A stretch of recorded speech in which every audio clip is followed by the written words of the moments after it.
It's time. It's time for Kickoff. First in the end zone, touchdown! With Boomer Esiason and Mike Valenti. All right, it's big boy school now. It's not just Wild Card Weekend, Boomer. It is Super Wild Card Weekend. How are you? I am great, man, and I'm jacked up for this weekend. Last year, this new idea and this new concept of Super Wild Card Weekend was great for all of us. All of us that love football, that actually watch football. I think last year we had 3 of these games on CBS, so it was a lot of work and it was a long weekend for us. This weekend, only 1 game on CBS, and that's Miami at Buffalo, 1 o'clock on Sunday. But nonetheless, this was a brilliant move by the NFL.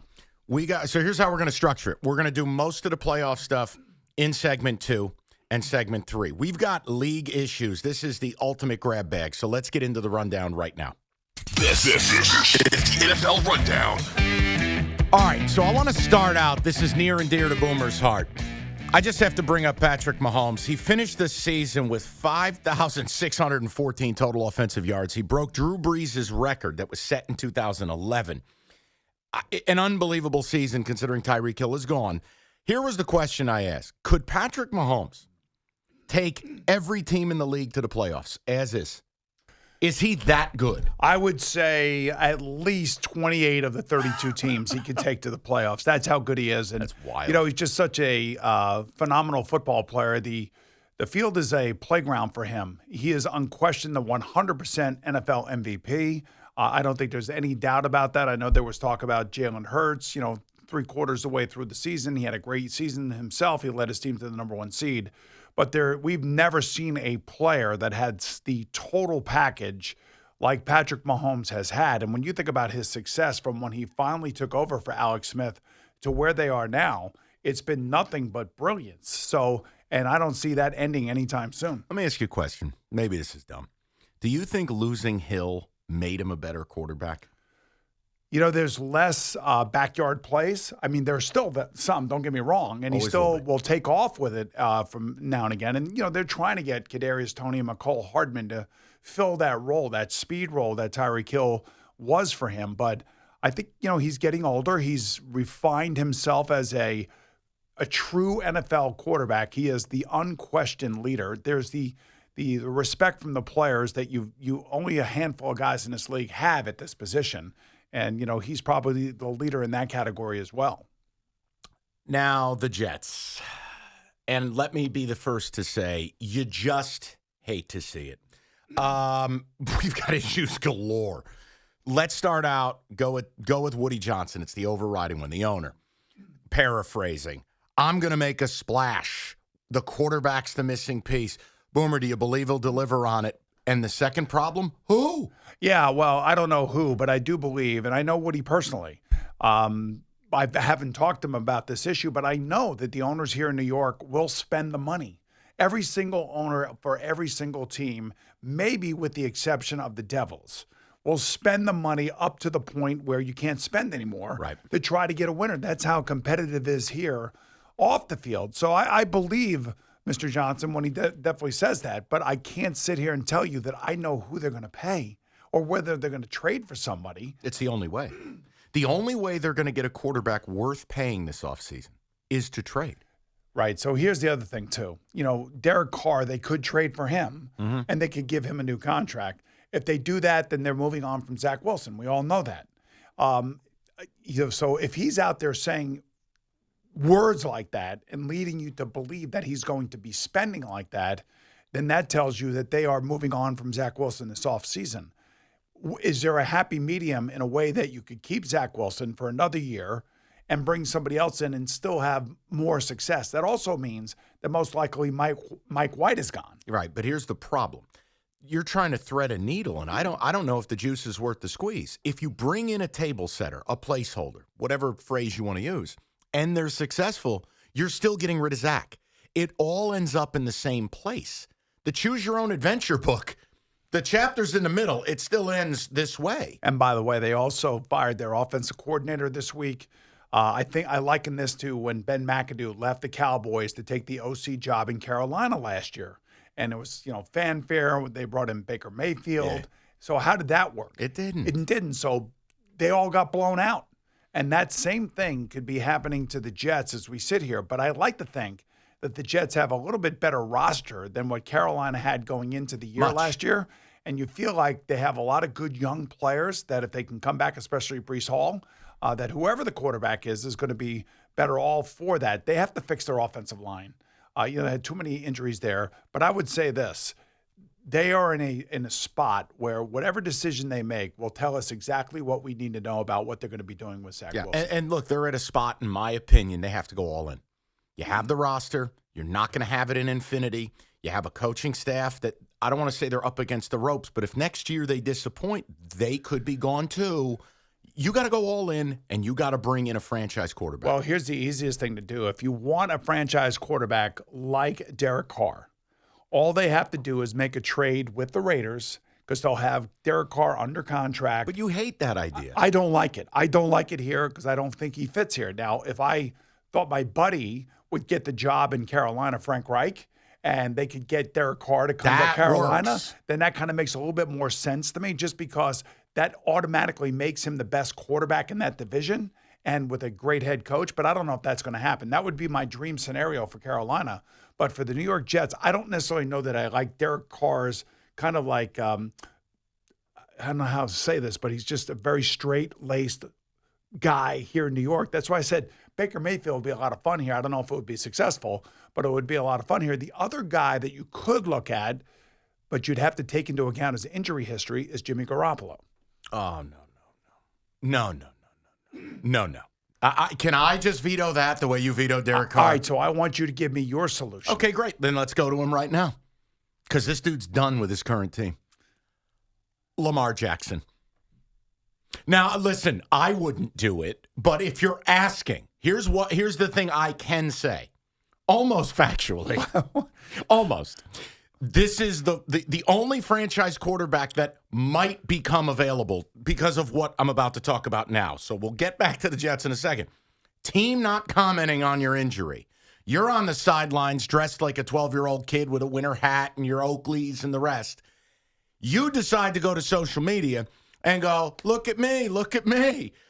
It sounds like if he had a contract, he'd play. It sounds like the team believes he could play, but he's not going to play. Which tells me right here, right now, if that's the case, which is my belief, he's done in Baltimore, which means your New York Jets can swoop in and get their man. For what? I mean, like $250 million, 2 first-round picks, and a partridge in a pear tree. And get rid of your wide receivers because they're not going to be happy. So it doesn't make any sense to me whatsoever. Like I would say to Lamar, much like I would say to Daniel Jones here in New York, I would say, look, stay with your current clubs because they know who you are. Yes. They built their offenses around you, and that's where you're going to find your biggest chance for success. If you end up leaving, if you can leave, or you demand a trade, now all of a sudden you don't know what you're stepping into. You don't know what coach you're going to have. And you're not going to have Greg Roman. And I think Greg Roman is massive for him. But that is the point. They have created an offense around his skill set. And while he has gotten better throwing the ball, he does not fit for the Jets with Garrett Wilson, Elijah Moore, and all these other guys that want to catch the ball 100 times this year. So Jets are out. Is he out of Baltimore? Do you believe what I believe he's done there? There's a lot of speculation, and all I can tell you is that where there's usually smoke, fire.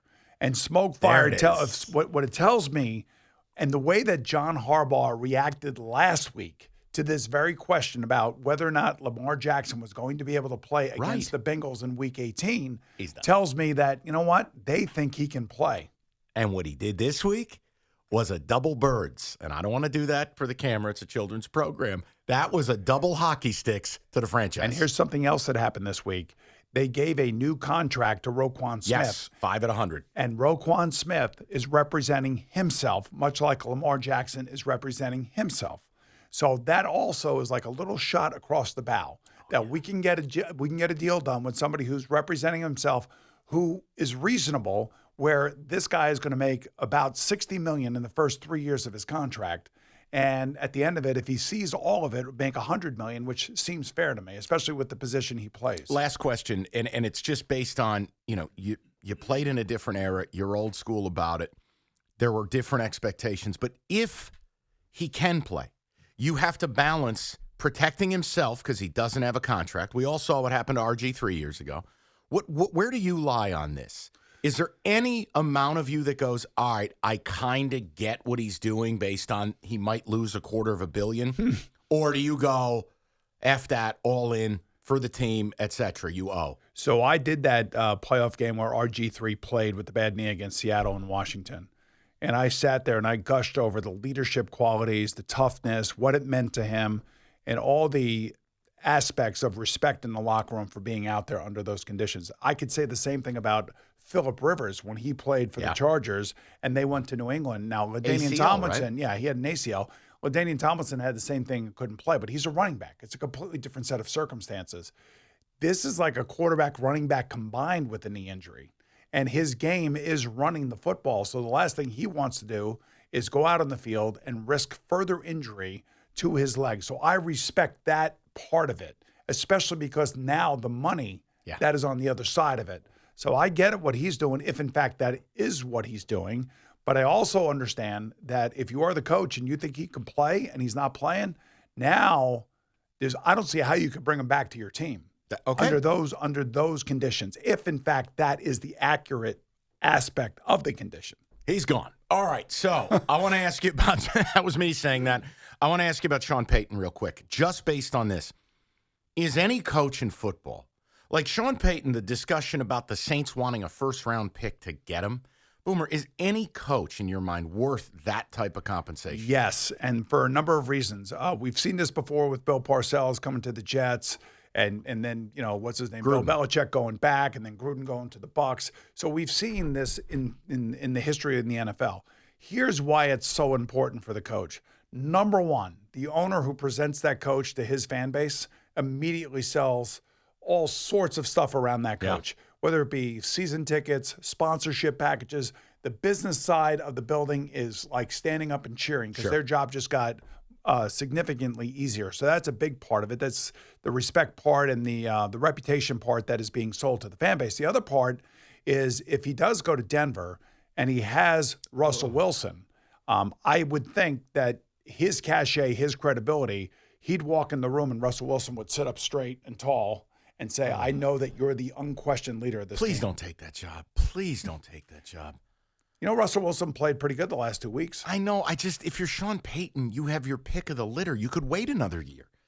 I would not want to attach myself to Russell Wilson based on 2 weeks of game tape and 14 weeks of yikes. Here's the other thing, too. So if Sean McVay ends up stepping down from the L.A. Rams, Kroenke will go all in to go get Sean Payton because, he's got to rebuild the team. Yeah. He can't sell the players anymore, so he's got to sell the coach. No picks. And Kroenke, to me, kind of gets the big landscape of professional sports that it is entertainment. Sure. And you need headliners. Boomer, he executed the greatest real estate play in league history with SoFi. He saw what all that could be and bought all the swaths of land around LAX. He executed that. That's the ultimate understanding the big picture. And you could say what you want. He still would have Matthew Stafford there for at least 2 more years, depending on his health. Yeah. But I would say that could be a very attractive job. It's L.A. It's kind of a, whatever, it's fly-by-night fan base, whatever. So there's really not that much pressure in that regard. It's a great place to live. And you have an owner that's going to give you every opportunity to rebuild this football team. All right, so with that, maybe the job Payton ultimately wants but can't have yet. But 2 coaches, I want to know if either or both are coaching for their job this weekend. Mike McCarthy with the Cowboys, Mike McDaniel with the Dolphins. I think that I would say more Mike McDaniel only because the Tom Brady and the Sean Payton, rumors were around this team last year. And because you have an owner who also, like Stan Kroenke, Stephen Ross, gets the big picture of entertainment and headliners and trying to win a Super Bowl and exciting a fan base and, igniting the sponsorship and all that other stuff. So you have a very, very competitive owner that could do that. I just don't know about their draft capital and whether or not they have enough to get those 2 guys and Sean Payton, from the Saints. So that's still a very, very real thing, Payton and Brady together to the Dolphins. What about Payton where he was for a time with Dallas? That's a good situation, no? It's a great situation. Because I like Dak Prescott. I know a lot of people out there, especially over the last 4 to 5 weeks, are probably wondering what kind of Dak Prescott are we going to get Monday night against the Buccaneers. But, he's your long-term quarterback there. He's an answer for you. And sometimes a different voice in the ear will bring, a player to a different degree or a higher level of playing. But I don't necessarily know that Jerry Jones even wants to go down that road. I really don't. Okay. Unless they get destroyed by Tom Brady and the Bucs on Monday night. Now, if that happens and they look like they did against the Commanders, then all bets are off. You know something, don't you? I just like you. No. Scones, he's doing what he did with the Wentz thing. I feel a vibe there. That's all right. Listen, we'll leave it alone. Just Scones, notate that. Notate that for when McCarthy's out in about 10 minutes. All right. All depends on what happens and how that team looks, man. All right. We have so much to do. We are going to go through each and every game. We got picks. I had a massive comeback week in the picks. Best of the best, league issues, QB power rankings. It is your complete guide to football. Don't make a move. All that and more coming up next on Kickoff with Boomer and Valenti. Now, back to Kickoff with Boomer Esiason and Mike Valenti. Okay, as promised, we can start talking playoffs now. So a quick recap before we get to the picks. A 10-5 masterclass by me in the finale. I am 135 and 110. Boomer treaded water. No big deal. 126, 119. Both quality. We survived. Now we get to the tough stuff. We get to the playoffs. Let's get to the picks of the week. All right, Boom. So we're going to go in order. We're going to kick off Super Wild Card Weekend, 4:15 on Saturday afternoon. The Niners laying 9.5 to the Seahawks. So we're going to start out. What's the biggest question mark for the Niners in the matchup? Well, for me, it would be the rookie quarterback, Brock Purdy, especially if this game is going to be in a driving rainstorm, which is what the forecast is. So think about the 49ers playing the Chicago Bears in week 1 this past season. And just think about that quagmire. That was a real work of art. That's exactly right. And the Bears won that game. So that is like the one thing that I don't know about. Nobody knows about Brock Purdy. He'll be nervous, of course, and he should be. He's been brilliant in his 5 starts. He's been undefeated. He is a high completion percentage. And somebody asked me on my radio program this week in New York, who does it remind you of when you watch him throw the ball? And I just threw it out there. He reminds me of the way he throws, the way that Joe Montana threw. A very catchable ball, a very accurate ball, and has a really nice touch on it. And that's one of the reasons why a lot of guys are making catches for him. And he's fallen in love with my man, George Kittle. George Kittle, 9 catches, 85 yards, 2 touchdowns, 49ers win. Yes. Seattle's biggest question, and it kind of plays into what you were talking about, I just think it's how do they hold up at the line of scrimmage? They are completely outclassed both fronts. They are. And, the pass rush can be slowed down by the weather conditions and the field condition. I will say this, that Geno Smith has had a renaissance year. And if I were the Seattle Seahawks, I'd give him a 3-year, $90 million extension and let him be the quarterback for the next 3 years and maybe draft somebody in this draft, if not next year's draft. So they've kind of found lightning in a bottle. They got 2 big stud wide receivers. It's going to be a very difficult sledding for them. They do not score a lot of points against the 49ers. These games have been tight, though, to the point where in the third quarter, it could have gone either way, and then all of a sudden the 49ers start pulling away because of their defense. So I do believe that this game is going to be tight in the fourth quarter. The weather's going to have an issue, and I'm going to take the Seahawks and the points. Okay. Look, I think if it's going to be this level of weather, if you like the under in this game, which is 42.5, I think you got to like Seattle. And look, I'm with you. This could be just the Niners business trip, grind it down, keep it safe. We don't want to expose Purdy. I'll take the 9.5 as well. The other thing, the Seahawks force a lot of fumbles. One of the leaders in forced fumbles this year was the Seahawk defense. Yeah, it reminds you of the old Bears with Peanut Tillman. They're constantly just punching at the ball, ripping at the ball. Exactly. So that's one thing that you worry about in a situation like this. All right, the Saturday night game happens to be my personal favorite. You get the Chargers laying 2.5 at Jacksonville. It's Herbert. It's Lawrence. The Jags' biggest question is? The Jags' biggest question for me is, can they keep the Chargers from making the big plays that they consistently make on offense? I don't necessarily know that there's a player in this league, and this is including Patrick Mahomes, that physically throws the ball as well as Justin Herbert does. He spins it better than anybody I've ever seen in my life. I mean, yes, the way he throws the ball is just, it's effortless. And I mean, it comes out like it's a howitzer. And, he's a generational talent who's just finding his way in the NFL. And this is his first foray. He's got to go up against another great quarterback who's finding his way as well.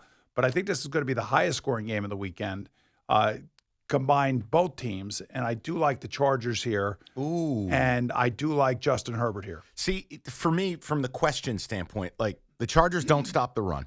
You saw what happened to Jacksonville when the running game got taken away last week by Tennessee. It looks a lot different. If the Chargers can't stop the run, and here's the other part. I know Mike Williams will play, but he is questionable. I know the back spasms, carted off, didn't practice this week. I think enough of Trevor Lawrence, Boomer, and maybe I'm getting ahead of myself. I feel like he can go toe-to-toe with Herbert. And if the Jags can run the ball, it unlocks a whole different deal to their offense. Well, that's been their strength. I mean, there's no question about that. That's one of the reasons why I think Trevor Lawrence has become so good. He's also running with the ball, too. I'm going to walk into it. That's fine. I got to take the Jags here. Do you agree with me? Highest scoring game of the weekend? Combined scores? Yeah, probably, especially if Williams plays. Williams has really helped that offense. I'm with you, though. I think it's going to be fun. I think these are two quarterbacks that outside of Mahomes, Allen, Burrow, I think they could be parked right in that 4 or 5 spot for the next decade. They're that good. And remember, in the NFC, there's only one first-round draft pick quarterback that is playing in the NFC playoffs. Daniel Jones. On the AFC side, the oldest quarterback is Patrick Mahomes at the age of 27. Wow. And you have 5 first-round picks when you think about the top 5 quarterbacks in the AFC that are playing in this draft. The top 5 could be the top 5 in the league. That's to be quite honest. Well, they are. Okay. I think they are. You can rank them any way you want, and I know we will later on in the show. But I mean, it's pretty special when you talk about the quarterback position on the AFC side of the ledger. All right, let's go Bills Dolphins now. The latest is Bridgewater's going to prepare to play, but they're preparing to start Skylar Thompson. Bills laying 13.5. What is the Bills' biggest question mark into the game? For me, it's whether or not Josh Allen throws the red zone interceptions. It's got to stop. Right. So he's had some of these mind-numbing decisions. I think sometimes he gets bored. This game is a game that they should come out and just absolutely drill the Dolphins. It shouldn't even be close.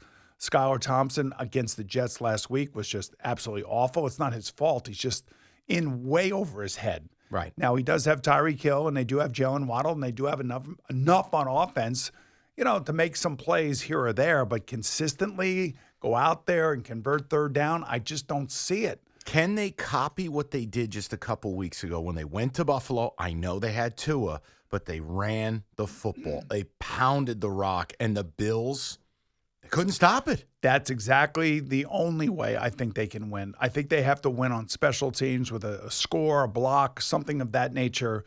They would have to probably score a defensive touchdown in this game, and they would have to run for 250 yards and possess the ball for about 38 minutes. Right. Now, from a That's right. I could write that down on paper and say this is what we're going to try to do. Sure. Now, look, the Bills win if they don't play like zombies, and the Dolphins win if, like, the Virgin Mary descends from the sky to play quarterback. But what do you want to do with 13.5 points? I want to lay the 13.5 points, and I want to take the Bills. I see this as like a 34-13 type game. There could be – I don't even see a backdoor cover here by the Dolphins on offense, whether it's Teddy Bridgewater or if it's Skylar Thompson. I just don't see that happening in this game. And by the way, there could be a special guest that will be at this game, and his name is Damar Hamlin. He knows people. So if he shows up to this game, I can't even imagine what that is going to be like for his teammates and for the fans. Now, last week, I think you saw the emotion in the first half, and it kind of dwindled a little bit. But if this young man shows up for his teammates and the fans see him there, I think it's going to be an amazing moment. This violates my personal constitution, laying 13 points. But I'm with you in that I cannot carve out a scenario for the Dolphins. And when an underdog does not have a pathway, yes, you're going to have to sweat if you play it, and it's 31-14 late. Yeah, you're going to have to sweat. I can't change it. 28 degrees to 32 degrees and sunny. All right, you win. Bills. Let's go Sunday, 4:15. The sauce is on the stove. The meatballs are made. Vikings laying 3, hosting the G-Men. Yeah, we talked a lot about this week in New York. You know, my partner is a Vikings fan, and for basically 4 days and 3.5 hours, he was just lamenting the fact that they were playing the Giants. It's a 6-3 matchup. The 6 usually beats the 3 in this matchup. It's kind of like the 5-12 matchup in the March Madness. So he was just laying it on thick. And then all week long, I just had to hear about it, how the Giants were going to go in there and beat them, and they're going to run the ball. The defense is going to get the turnovers and everything else. And I'm just sitting here laughing the whole time, and I'm thinking, you know what? The Vikings are really tough to beat at home. And Well, you know what Gio was doing? That was performative. Oh, yeah. Performance, reaction, or acting, whatever. I got you. There's a lot of that going around here in New York lately, especially in the radio business. But right, I would say that I do like the Vikings. I really do. And I think that they have the better athletes. They have a quarterback who's had another great year. He's a little bit different and on the road than he is at home. And I just think that they have enough offense to be able to cover the number and beat the Giants 27-23. And that 23 points is an ode to Brian Daboll and his coaching staff. Yeah, it is. Let's unwind the yarn ball, because I know what people are going to say. But, Mike, you said the Giants would beat the Vikings 3 weeks ago if they played. I did. I think it's easy to say it when it's this distant thing and if they get in, and you're on the heels of what the Giants did Christmas Eve. I happen to agree with Boomer on this, is that we've all gotten comfortable with this idea of the Giants just waltzing to Minnesota and beating this team. And now that it's here and you look at it and you go, you know what?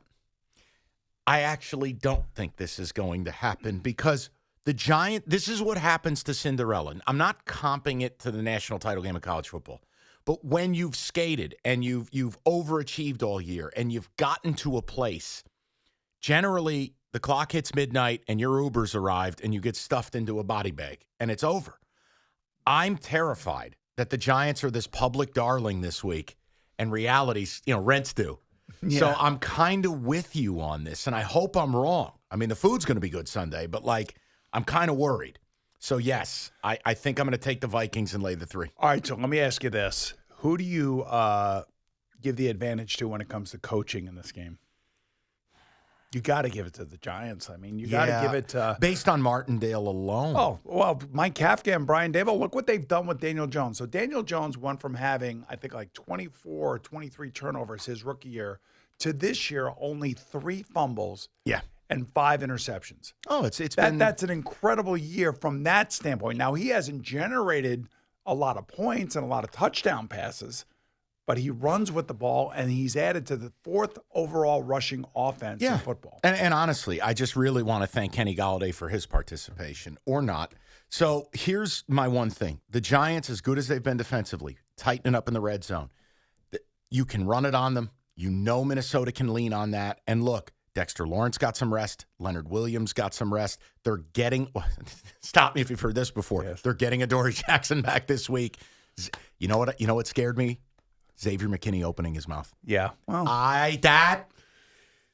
Why is right. Do not poke the bear. Yeah. Stop. But I'm going to take the Vikes, lay the 3, and hope I'm wrong. Maybe I'm emotionally hedging. Let's get to the last game here. Bengals laying 8.5 to the Ravens. Here's your quarterback update. Lamar ain't playing. Huntley hadn't thrown yet this week. You're looking at the Anthony Brown experience, possibly. These two teams played last week. Boomer, the biggest question to me for the Bengals, O-line health and red zone. I didn't like the way they played last week offensively. Yeah, they were a little flat offensively last week. And, everybody thought that was going to be a blowout. But these two teams know each other. Harbaugh's a great coach. He's got everybody, on edge in that building. And, they just gave Roquan Smith that new big contract. I personally think that, without Lamar, I could, Harbaugh is going to be up there. It's us against everybody. Nobody thinks we can win. I could just see it from a psychological standpoint. And they're a rough team to play against. They're a pain in the ass to play against. And that right side of that offensive line, I think Adeniji is actually better than Collins, believe it or not. And it looked like, yes, I'm telling you, he's a natural tackle. Last year they had him playing guard. And, quite frankly, at the beginning of the Buffalo game, that Monday night game that got canceled, I thought their offensive line was playing great. Now they lose Alex Kappa, That's a big loss for them. There's no question about it. But Joe Burrow's just too good, man. They cannot stop the Bengals. I think the Ravens stay within the number, but the Bengals will win the game. damn. The problem for me is the Ravens went out last week and had to do this with Anthony Brown. Now they got to come back and do just it. So you know, they sat 6 starters in that game against the Bengals. That John Harbaugh was not trying to win. Like he wanted to win the game, of course, but he knew that if he had to sit his starters and bring them back the next week, it would be a different set of circumstances. He was playing for this week, by the way. Well, and here's the other thing. It is the third time they're going to face each other. It's real hard to cover a number a third time. And the Bengals, all they do is cover. Good teams win. Great teams cover. You're talking me into the right. I don't want you to talk. I don't want you to be I'm talking. going with the Bengals. Right, I'm going with the Bengals because I'm rooting for them to go to the Super Bowl, okay? I admit it. People don't trust what I'm saying. You just leave this one alone. This is pesticide. Yes. Leave it alone. But I'm taking the Bengals. I hope they bomb the Ravens. I hate them. All right. Best of the best is coming up. We got QB power rankings coming up. You don't got to go anywhere. This is a buffet of football. It is Kickoff with Boomer and Valenti. Now, back to Kickoff with Boomer Esiason and Mike Valenti. All right, so last segment. We got a game to talk about. We've got power rankings of the quarterbacks, which I'm going to deliver mine. Boomer gets to make fun of them. And then the final word. But without any delay, let's get to the best of the best. This week's best of the best of the best of the best of the best. All right, this is a good time. Boy, do the networks know what they're doing. You get Monday night, you get Tom Brady, you get, I'm going to vomit when I say this, America's team. These are brand names, people. This is Cowboys laying 2.5 in Tampa to the Bucs. Boomer, let's break it down. Biggest question mark. All right. Well, first thing, I think this is on ESPN Monday Night Football because of what happened between the Bills and the Bengals and that game getting canceled. This was the big money game, and this is a way to say to ESPN, hey, listen, this is what happened last time. You're going to get this game, and good for them. I mean, it's a great game. It's a great way to end the weekend. Cowboys win as long as Dak Prescott is not throwing interceptions. I mean, the interception game and the turnover game for the Cowboys offense has been the thing that has killed them when they lose. When they don't lose, he may throw one interception, then overcomes that, and then all of a sudden they explode. Last week, they looked disinterested on the road to Washington. I think they felt like they were going to end up in this game anyway, no matter what they did. And it really showed itself, which really disappointed me from a Mike McCarthy standpoint. I'm figuring you're playing a rookie quarterback. Go in there, finish the season on a high, and don't let Sam Howell beat you. And then they went out there, and they looked awful. So I think this is one of those bounce-back weeks where they come back, and they're not going to be embarrassed this week. Believe you me, their antennas are going to be up. I'm with you. They're going to play tough. You know what I love too? The public, despite it being Dallas, the public's all over Tampa Bay, and I never want to be on that side. And one of the reasons for that is because of the success that Tom Brady has had historically. 7-0 or 6-0? I think I want to say it's 8. I want to say it's 8-0. It's a lot and Yes. Here's the other thing. I understand Tampa's offenses look better, but let's look at who they've played. This offensive line against that Dallas defense, it was a problem in week 1. I understand that was months ago. They're different teams, but bottom line, you don't get to negotiate around pass protection and pass rush. You just don't. You either can or cannot. They can't. Tampa can't do it. So I look at it. I'm with you on this. I was afraid. I wanted to see where you were. I love Dallas in this game. I do too, and I love Dallas because they can do a number of things that Tampa Bay has a hard time with. One is running the football themselves. Yeah. 2 is basically pass rushing. And the one great thing about Tom Brady that he does better than any other quarterback in football, nobody gets rid of the ball quicker than he does. Has to. He doesn't like getting hit. And if you ask Michael Strahan and the fellows who played him in the Super Bowl, what's the one thing that you have to do to Tom Brady? You have got to hit him. You've got to get him on the ground. And make him move off his spot. Right. So this is the aspect that I think that the Dallas Cowboys bring to this game. And believe you me, Micah Parsons and these guys are not going to be disinterested in this game. No. This is the real deal. This is the national Monday night game. And, they're going to respond to the way that they looked last week. And I believe how long of a week this has been for them. Yeah, I'm with you. I like Dallas here. And I just don't want to look at Brady anymore. All right, let's get to the QB power rank. This is fun. It's a way to just start the playoffs. And here is how I did this. It is based on where I put them as we enter the playoffs. That's it. It's not preconceived notions. It's not what I think they'll do in the playoff. It is right here, right now. We'll go worst to first, okay? Sure. 14th, whatever third-string quarterback the Dolphins put out. Yeah, no argument. Okay. 13th, this is going to be real quick, whatever third-string quarterback the Ravens put out there. No argument. Okay, so now we'll get to the real stuff. At 12, I like him. It's not a shot at him. I think he's gutty. I think he's a smart kid, and I think some weird way they play for this guy, but I still have to put Brock Purdy at 12. I agree. I mean, he's only played 5 games, and now we're getting into the money spot, and let's see how he plays. And again, the weather is going to be bad on Saturday, so I don't disagree with this. I will say that it's been a shock as to how well he has played. His credit goes to first Kyle Shanahan and then to John Lynch. Because John Lynch put this team together. Yep. Kyle Shanahan's coaching this team. And they have this thing going on out there that is pretty special. And it's also why you don't get too cute with draft picks or get irreverent. You know, you see teams try to reinvent the wheel. I know it was the 7th round. He was Mr. Irrelevant. But they took a mature 4-year starter in college, brought him in. Let's see what he can do. I was going to say the other thing, too, when the draft does come around and you start seeing teams drafting kids that play quarterback in the 4th, 5th, or 6th round, it's because they're hoping for something like this to happen. I want Stetson Bennett, by the way. But because he's a winner. He can be my backup. And he loves football. And he's a hustler. He is athletic. Sorry, I know we're not doing an NFL draft show right now. All right, number 11. Wonderful story. Touching. Uh-oh. But the second half of the season, he kind of turned into a pumpkin. Nice player, but I'm putting him here because I'm a little scared. It's Geno Smith. It is Geno Smith. No question about it. It's still Geno Smith. And even though he's had a renaissance year, he's played great, I can't argue with this. Okay, number 10. So far, so good. Okay, all right. We're about to hit the landmine here. Okay. Number 10. Ball security is job security. I cannot accept leading the league in interceptions when you miss 5 games. I cannot accept pick sixes, which in my world are worth 2 picks. I have Dak Prescott at number 10. I feel you. I think I'm going to disagree with this. I'm not going to have him this low on this list. Okay. And the reason I say that is because I respect the man who he is and the way that he's led this team since he's got there. Where he came from, where he was drafted, the pressure that is on his shoulders every time he steps on the field. And after every single game, that guy stands in front of the camera, win or lose, he never changes. So to have him at 10th, to me, I think is definitely disrespectful. It's the turnovers. I just can't do it. I know. He's a lovely man. But I just can't. But there's more to it than that, and I understand you're looking at that. I want to know where you slot him. Team. Listen, where would I slot him? He's not 10 on my list. I'll tell you where I would put him after we get to the next few guys. So at number 9, it's the juxtaposition.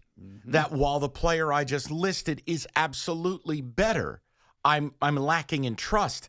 At number 9 is a man that was left for dead. It is someone who I never imagined I'd have here. And all he does is complete 70% of his passes and never turn it over. Knock on wood. Don't do it to me this weekend. It is Daniel Arthur Jones. Yeah, I wouldn't have Daniel Jones in front of Dak Prescott, and I appreciate what Daniel Jones has turned himself into under Brian Daboll and Mike Kafka. Nobody appreciates it more than I do, but, you know, he's a runner, so he's kind of a combination player.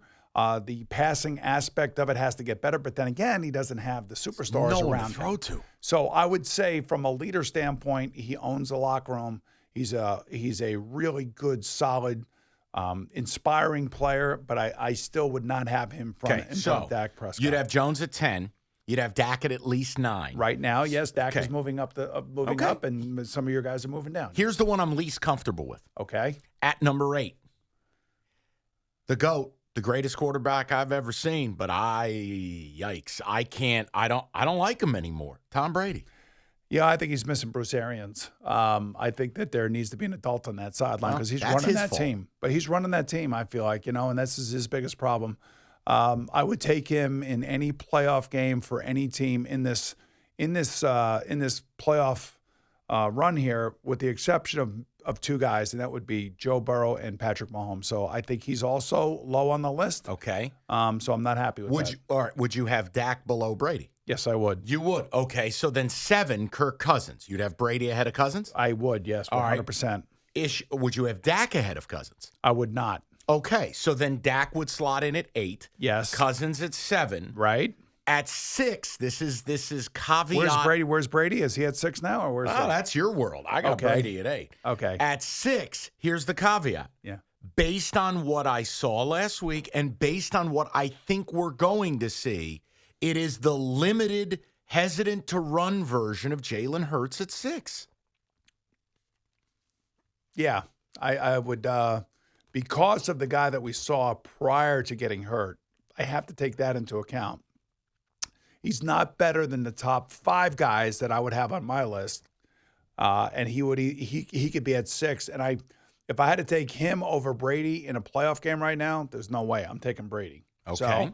So move Brady up and move Jalen back. All right, I'm going to duck for cover based on something you said earlier, but I put Herbert at 5. I love Trevor Lawrence. Yeah, well, listen, Trevor Lawrence has played like half a season. I know, but it's been exquisite. And Herbert's got to deal with Brandon Staley. He's got to deal with all these injuries and a fly-by-night fan base and everything else. Justin Herbert is a spectacular, spectacular athlete and just an absolutely tremendous passer. Would you take Herbert over Brady, right? Yeah, right now I would. Good. Yes. Okay. I want to make sure. I put T-Law 4 based on, and maybe I'm adding too much to it. I love T-Law. Oh yeah, that's his That's new what nickname. we're calling him. Well, T-Law. you call him whatever you his want. name was Sunshine. Listen, when you got lettuce like that, Yeah. you can call yourself whatever you like. I had lettuce like that. So I know what lettuce like that is like. Listen, but here's the deal, Mr. 6'6", T-Law. 230. Well, how big is Justin Herbert? Yeah, I know, but I like Lawrence is more impressive. Listen to me. Work with me. No. Herbert's got a better team around him. This guy's throwing to Zay Jones. No, listen, they brought in, I think, 16 free agents. I know. No owner has spent more money on free agency in the history of the NFL in 1 year than Shad Khan. They're still paying Malik Jackson. But I'm just telling you, they went out and did all the right things this offseason to get the best out of T-Law. Yes. I'm not putting T-Law in front of Jay Herbert. All right, so fine. Law can be Jay 5. Jay Herb? Whatever you want. Okay. They're both awesome. You can't be offended at this point. That's why Saturday night's going to be a great game. It's my favorite game. All right, so the top 3, everyone knows the names. Here's the order I put them. Well, I put Lawrence at 4. Oh, I got Herbert at 4. Right, and then I would have Herbert at 5. So 3, 2, 1. At number, I'll do all 3, and then you can shake them up and do what you want. At 3, I have Allen. At 2, I have Burrow. And at 1, you don't get a choice. It's Patrick Mahomes. Yeah, I agree with all of those. Absolutely. And Allen, it's the red zone turnovers, people. Don't get upset. I love them, but it's got to stop. So I told on the NFL today, I compared these today quarterbacks, the quarterbacks of yesteryear, and one of those yesteryear quarterbacks actually is still playing. That's Tom Brady. Okay. So to me, Joe Burrow is Tom Brady. All right. Who's Okay? Allen? That's the way he plays. Josh Allen is John Elway. That's the way he plays. Huh. Okay. Justin Herbert is Dan Marino. That's the way he plays. And then Patrick Mahomes is Patrick Mahomes. There's nobody like him. And there's never been anybody like him. He's the one of one. That's right. Exactly. See, who was Allen again? John Elway. Yeah, John Elway was a great runner with the ball. He ran a lot. He sacrificed his body. Yeah, he was a competitive gunslinger, SOB, just like Josh Allen. That's why I was hoping when Josh Allen came out, it was either Denver, Cleveland, or Buffalo. He would end up in one of those cities because he's like weatherproof. All right, that's the power rank. We survived it, and with that, it's Boomer's final word. What you say after this don't matter. This is the final word.